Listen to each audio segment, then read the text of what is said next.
Greetings! Today we're going to be doing something a little bit different. I'm not going to be doing video game footage. I'm actually going to be building another rocket. I haven't done one of these videos in a while, and I'm actually kind of sort of designing this one on my own. This is going to be a little bit different as it is a finless rocket. This type of rocket is called a gas dynamic stabilization rocket. I ran across this idea in Apogee's Peak of Flight newsletter, which I'll link in the description down below to that specific one. There's 400 some of those magazines that he puts out like every couple of weeks or something like that. They're full of a ton of good information. So let's get right to it. Okay, so what you're going to need for this rocket is you're going to need tubes. These are BT60 tubes, so they're 66 millimeters in diameter. That will be important.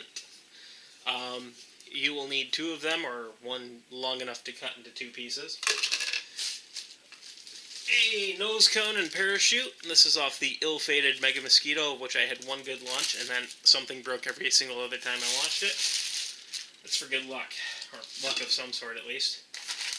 An engine mount. You could probably make this yourself, but I just bought it because I'm lazy. This is 24 millimeter because we are using a fairly big tube, fairly big nose cone. It'd be fun to watch it go high too. So C's, D's, and E's, and this will probably fly on like a regular C or even a B motor, but it won't go up that high. Tools, some sort of tube marking guy. A piece of angle iron works fine, angle aluminum. I happen to have bought this because this was cheaper than all of them, and it works for most Estes tubes and tubes around there. Something to mark with. I'm going to use a pen so that you guys can actually see it on the video. I would recommend using pencil so it won't show through paint, but I don't give a crap about my paint jobs anyways. You're going to need some sort of sharp knife in which to cut the tube. Along with that knife, you're probably going to want to have some sort of band-aids. Those may or may not come in handy, depending on how careful you are. I don't actually usually end up cutting myself, which is kind of lucky. You're going to need a shock cord. I'm reusing this. This is probably from the Mega Mosquito. You're going to need some sort of paper to make the mount for it out of, like Estes does with the paper you cut out of the instruction manual. I'm just going to use that piece of paper right there to do it. You are going to need some way to attach the two tubes together while leaving a gap in between them. I am going to use, there should be 4 of these, 4 popsicle sticks. These are quite thick ones. And you're going to need a ruler. You're going to need something to do math with. I'm using my cell phone. And that's it. Let's get started. The first thing I'm going to do is, so I don't have to wait, is I'm going to assemble the engine mount. So we're going to need this to create our shock cord mount. We're going to need one of these tubes. We're going to need the big cutout for the BT80. We're going to need the long engine mount. I think it comes only with long ones. Oh, nope, there is a short one in here too, in case you want to limit it to just D's, which is insanity. And you'll want to keep this. This is the spacer, the D and E spacer, so you can put D's or E's in. So we'll first start out by punching these out.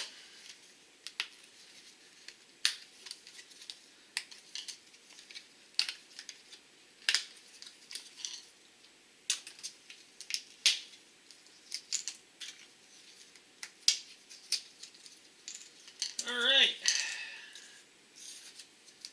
It's all waste. Simple as that. I just, well, actually you're going to use the longer one is going to be the one where your engine mounts. It actually mounts in the top tube. And that seems to fit in there just fine. That seems to fit in there just fine. You always want to test fit these things. Does this fit in here? This does not fit in here. Probably not going to fit in this one either. It's closer in this one. So what I do at this point is you can use sandpaper if you want to, but for these cardboard ones, I just take out the knife and kind of give it a run around. Most of the time it's those little tabs that are stopping it from going in. I'm cutting flat against it, and I find this is just faster. And if you're using wood glue, you don't have to, it'll fill small gaps, so it'll work a lot better than super glue for this. And that's fitting on there fine. And now for the other one. I like to just set it against the table and just run the edge of the blade, never going past the furthermost point down, so you never actually start the blade going directly towards you. You never move it that far, and I tend to move the ring more than I move the blade. And that's why I don't get cut. And we got a good fit there. Measuring this, you don't actually have to measure this. This does all the measuring for you. You kind of figure out where you want the engine to kind of limit, where you want the engine to, clip on. Usually a half inch on these size engines, something like that. And I just eyeball it. It doesn't really make a huge difference how accurate you are. And you can just push this through sometimes. Make sure you're away from the actual spiral grooving. Let's see if I can get that in focus. I'm out of light over there. Spiral grooving, make sure you're not on that when you're trying to push this through.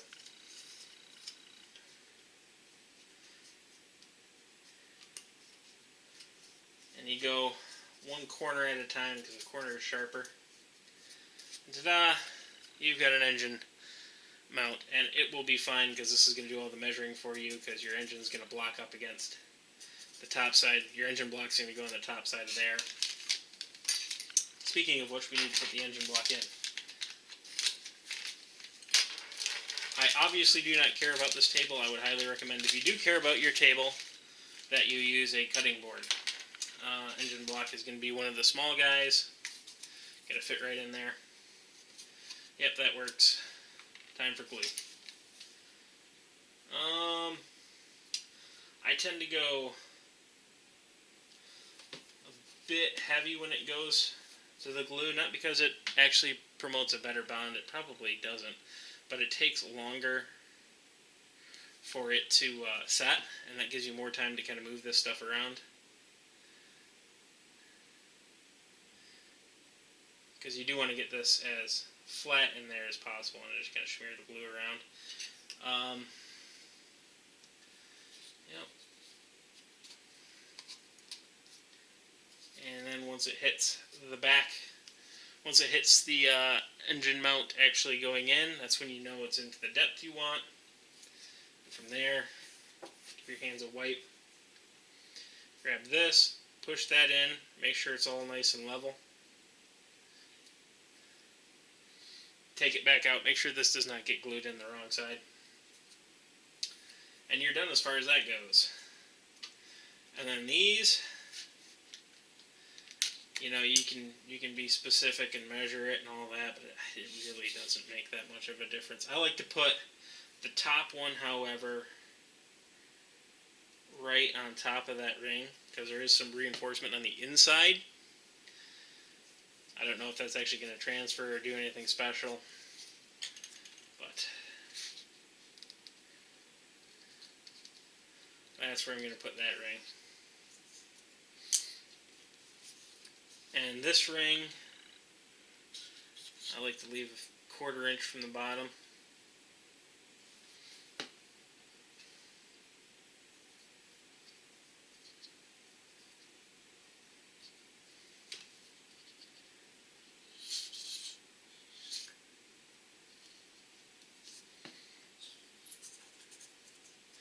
Make sure it goes around the outside of the motor retainer, the clip.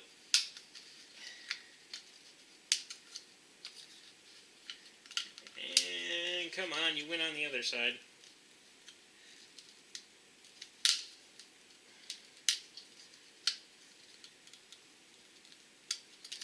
Alright, I'm going to have to adjust this a little bit.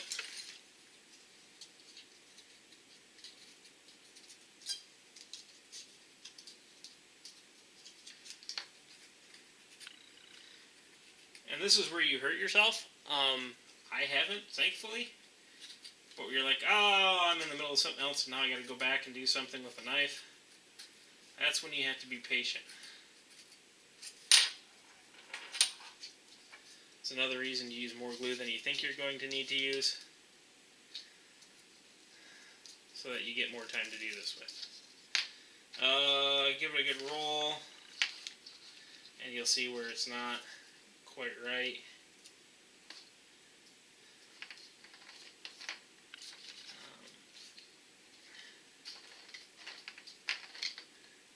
Yeah, we're reasonably good there.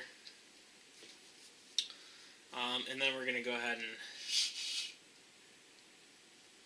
put a little glue for a fillet. And I use the nozzle for this. I don't know if you can see it. You're not going to be able to see it till I get to the inside. So, the inside shot, yeah. I just put the nozzle up there. I'm not squirting out huge amounts of glue. Well, relatively large amounts of glue. But I am spreading it mostly with the nozzle. And the nozzle seems to make a decent fillet. That's quite large, actually. But this is all on the inside. Never going to be seen. So I ain't worried about it. That is one of the good things about this rocket design, is that most of this stuff is all going to be on the inside. And now that has to dry.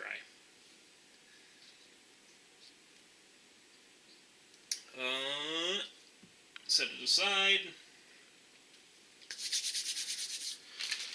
Set all that aside.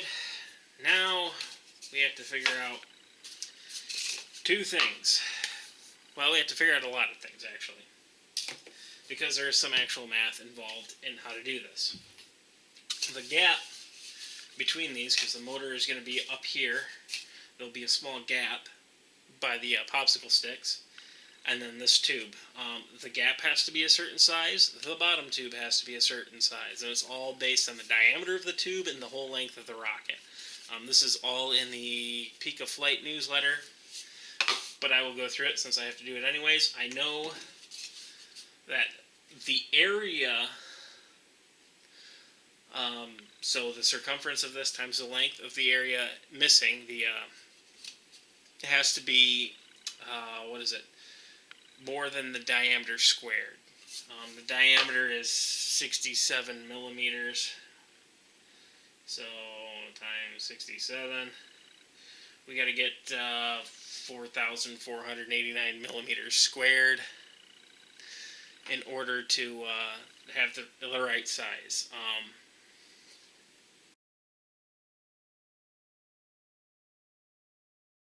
So I figured out the secret to evenly spacing the sticks for the gap. And that is, you go into OpenRocket or RockSim, and you print out a fin marking guide for 4 fins on a BT-80 tube. We will be oh so careful in cutting this out.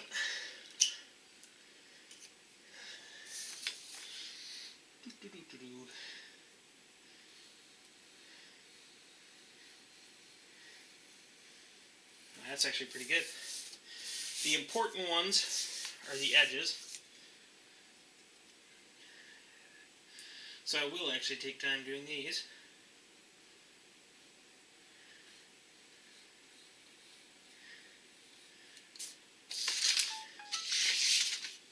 Oh, there's my phone buzzing at me.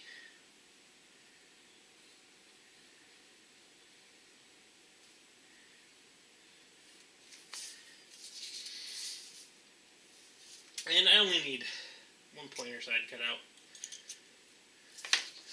This is the same thing you'll see when you cut out the fin placing guides and the Estes stuff. And it's created automatically through OpenRocket or RockSim. You just populate a body tube, BT, whatever size yours actually is.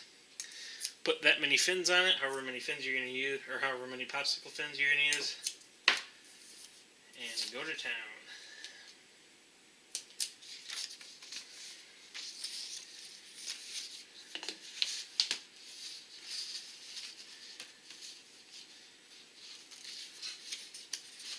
And because we're going to attach these to one side first, they will be in place for the other side.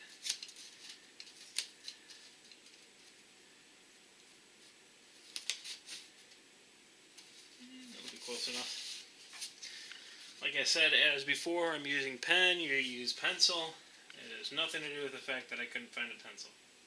Everything to do with the fact that I want this to show up on camera, trust me.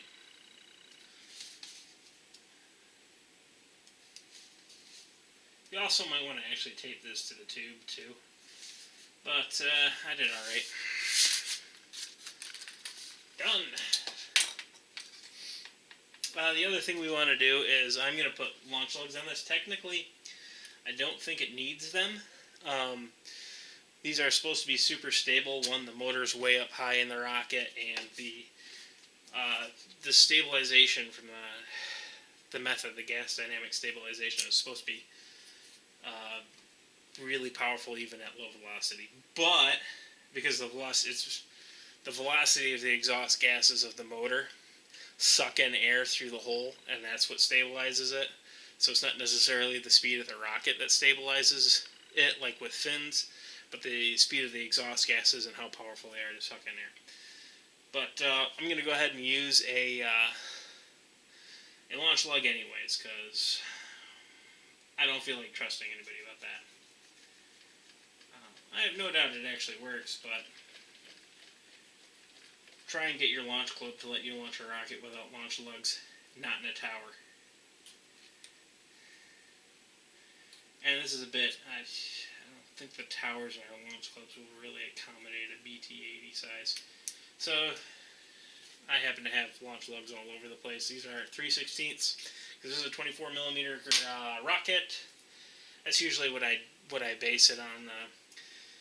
13 and 18 millimeter rockets are usually the 1/8 launch lugs. 24s are I'll do the 3/16ths, or I'll do the 1/4 inch, mostly the 3/16ths. And then above 29 millimeter will be either 1/4 inch, or if I'm going to put like a high power 29 millimeter motors in it, I'll probably move up to rail buttons. Anything above that's rail buttons. But in order to put these on, we got to mark a tube. And in this case, we just need to put it on a place that's actually more stable here, and all I care about is stability. And we're just going to draw a line down the tube. Where we actually place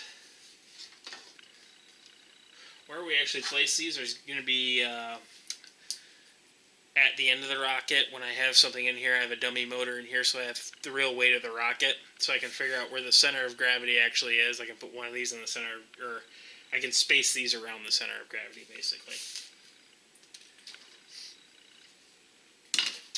But I figured I'd draw that line on now before anything else, like popsicle sticks or anything else, will bother it. Now we have a choice. We want to put the popsicle sticks on the outside or on the inside. If I put them on the inside, I'm going to have to slot my motor mount to allow these to pass through. That seems like more work than it's worth, so I'm not going to do that, and then these will look cool on the outside. So when you're doing anything like this, or you're doing anything with fins,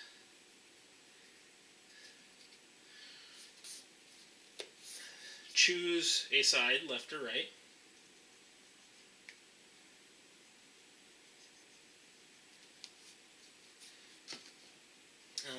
I should have actually marked a gap on all of these right near the center.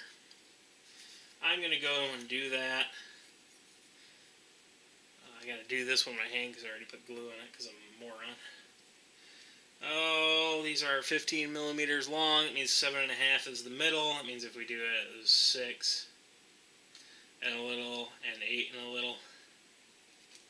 We'll put these mostly halfway. And we'll smear the glue on one side. No reason not to use all of the contact area.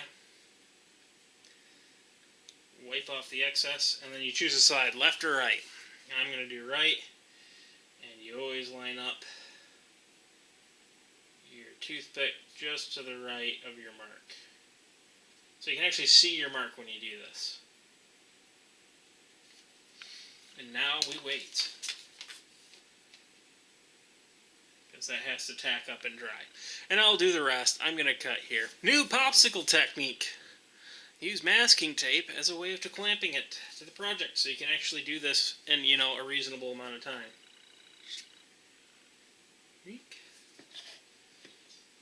Schmear.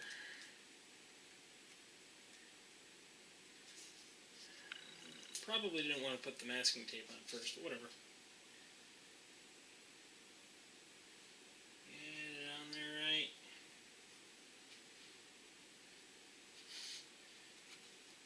Now the masking tape will hold it in position. Now you can move on to a new one without having to wait. How wonderful is that?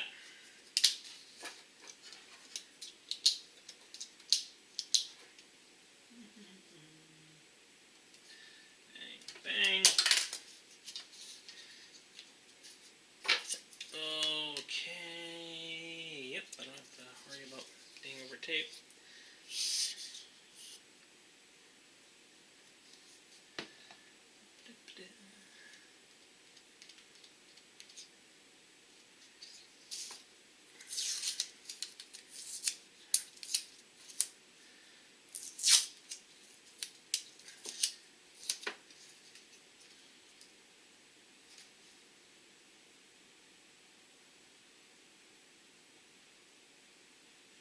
Beautiful.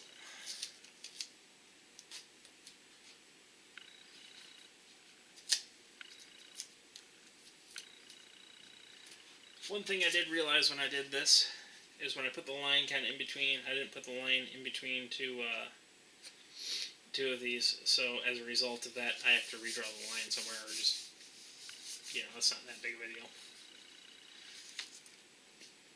And I think at this point, I can actually probably throw that in there, and that is actually going to require some clamping through tape, and get that to the right point. So, oh, no, I don't want to do that because I want to put the motor in first, and that's got to wait. So, eventually, this will slide on here after we get the motor in, go up to here, we'll glue it all in, tape it all around and clamp down on it, and then we'll basically be done at that point. But first, we got to put the motor mount in. And that's probably got, maybe another 5-10 minutes of drying. Alright, we're going to quick make the shock cord mount at this point. I am going to take my scrap piece of thick cardstock, and I'm going to guesstimate the shape of a shock cord mount you would find in SS, instruction manual. So it's a very slight angle, like that.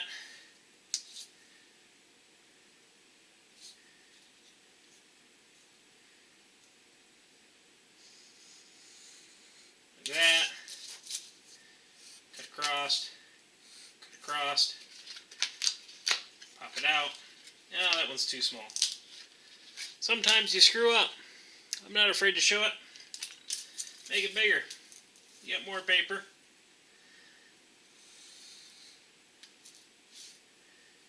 Oh, that one's going to be too steep of an angle. Let's just make it square. Bang. No reason to get fancy. That's big enough. Trifold. Yeah, packs up nice.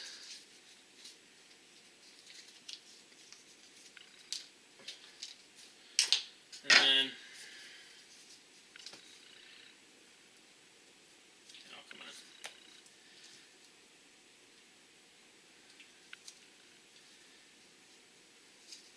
Plop on some glue.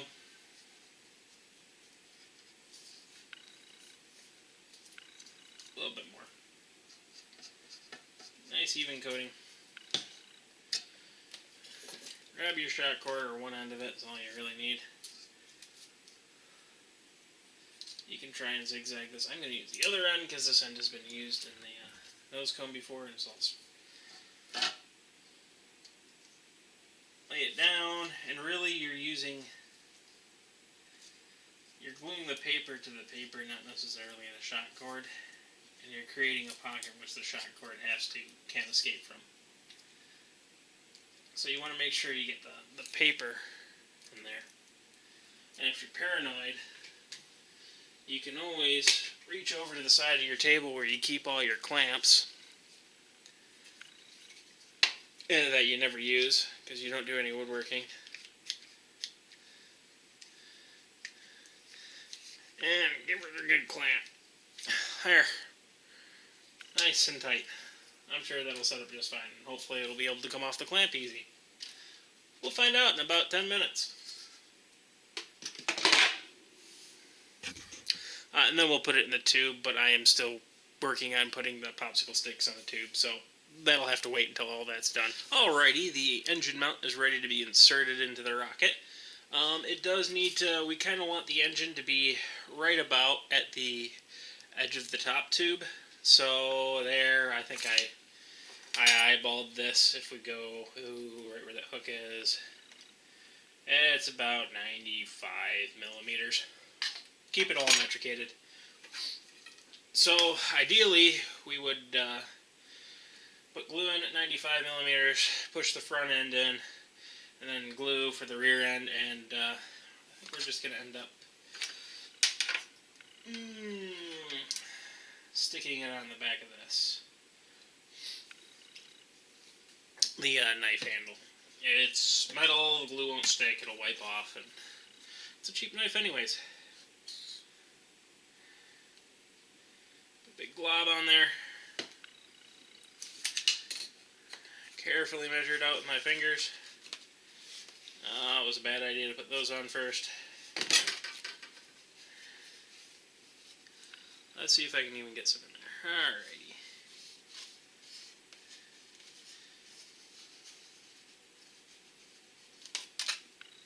I think we need more, because that wasn't nearly enough. More, that's what you need. And I'm just going to eyeball it here. Based on where I put the rest of the glue. This would be much, much easier if I hadn't put on the struts first. So note to self, next time you do this, put struts on first. Or put struts on last. Slide the motor in. And we want to stick it so that the engine mount is in between, in case we need to manipulate. And we're going to go ahead and, once again, I'm being foiled by my own plans.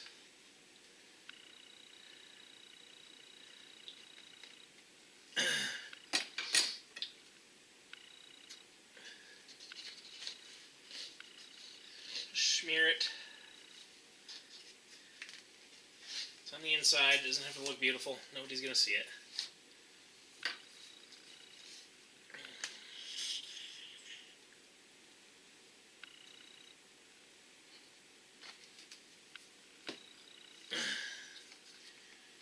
Yank, yank. And I got one more little area to go. One more little spot here.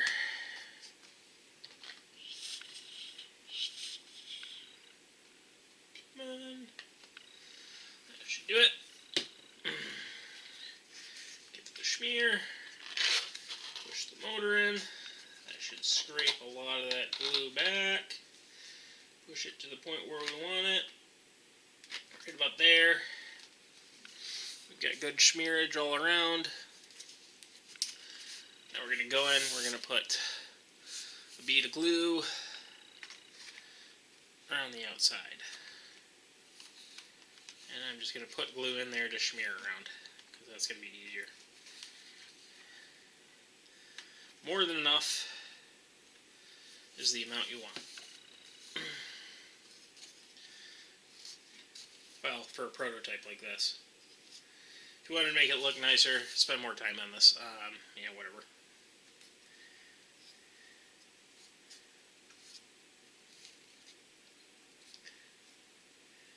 Alright. going to take this out. Let that dry like that. Motor mounts in. That needs to dry. I need to wipe my hands clean. You should probably have paper towel here, but too rich for my blood. I'll use regular paper. And wash it off in the restroom later. What's next? Oh, I think we can put the bottom on.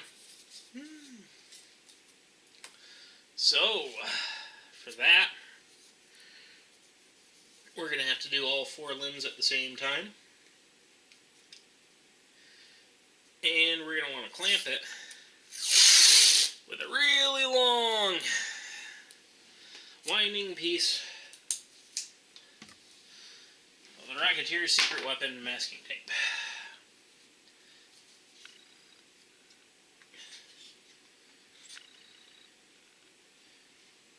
Yoink. Alrighty.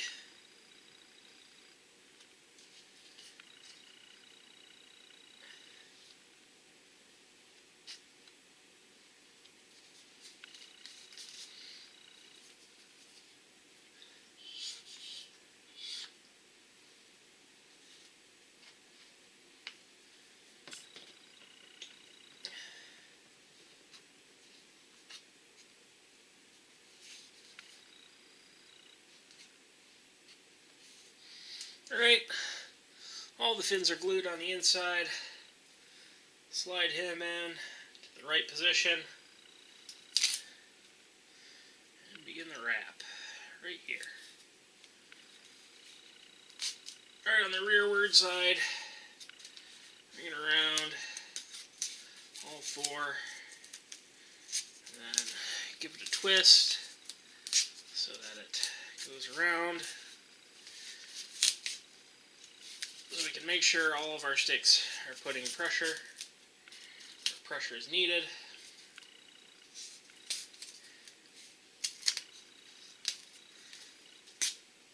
And that will hopefully do it. Clamp it appropriately. I'm going to quick remark a new line for our launch lug. Right in between 2 of the popsicle sticks. Like that. And I am going to insert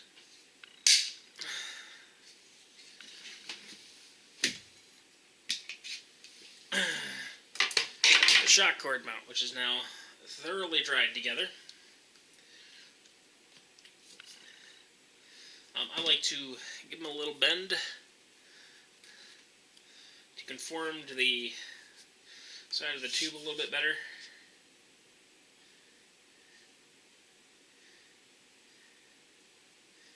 Give it a decent amount of glue. And get it in basically as far as your hand will reach. And you can put pressure on it.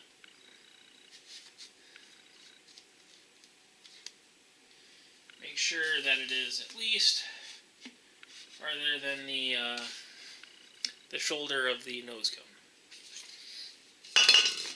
Whoops! Ha-ha! That was not in there. And now everything falls down. That might get edited out.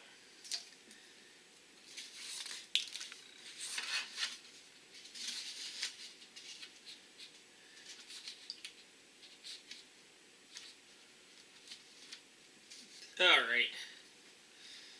Now we move everything up so that it's resting.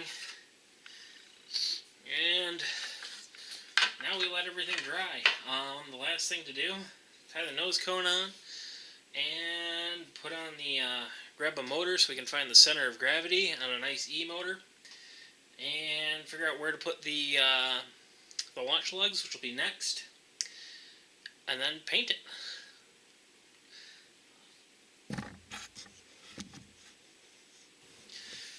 Alright, I have not needed the bandages. Everything is together. I have an engine in the mount. I don't know if you're going to be able to see that. It is an E engine. And then I find the balance point, the center of gravity, which is actually really far forward in this which is supposed to be, well, the motor's way up here, so it's going to be. And then I just kind of went down to the bottom of my line. That's 8 centimeters, went above 8 centimeters. And I'm going to put on the launch slugs, that's what they're called. And I do this with a very, very thin amount of glue. This is a couple hours after I finished the last segment, so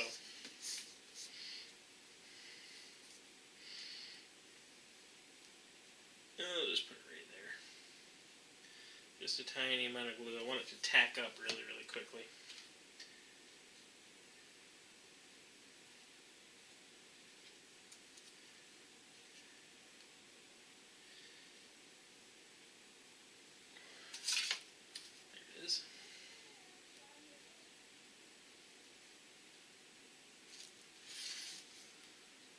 Up with the line, line it up with the line, look down, yeah, we got a clear path, and that's it for this part. Once this dries, I'll put fillets on it, and then I'll paint it, and you'll see it then, and then we might launch it.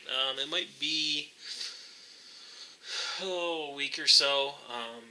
We've got some really high winds coming in this weekend, and I don't think I'm going to be able to launch it. The good news is I may have a finish of the prototype of a new launcher.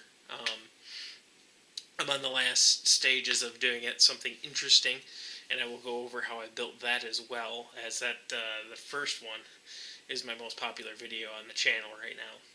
So hopefully the second one will be even better. It is a much, much better launch controller than the first one, assuming it works. I haven't finished it yet. But it's got some really cool features, and I hope to show them to you in another video. See you then. Alright, on pad 3 we got Ryan's gas dynamic stabilization test rocket. Flying on a C11. C11. Pad 3 is lit and armed, and we are launching in 5, 4, 3, 2, 1, launch. I would say that's not very stable. No, not exceptionally. But the parachute deployed. Parachute beautiful. But it worked. Alright, yep. Alright, D12-5. Dynamically stabilized rocket. Trying again in 3, 2, 1, launch. Well, maybe not perfectly stable and under thrust, but... Come on. It could have used a little extra nose weight that time, I think. Yeah.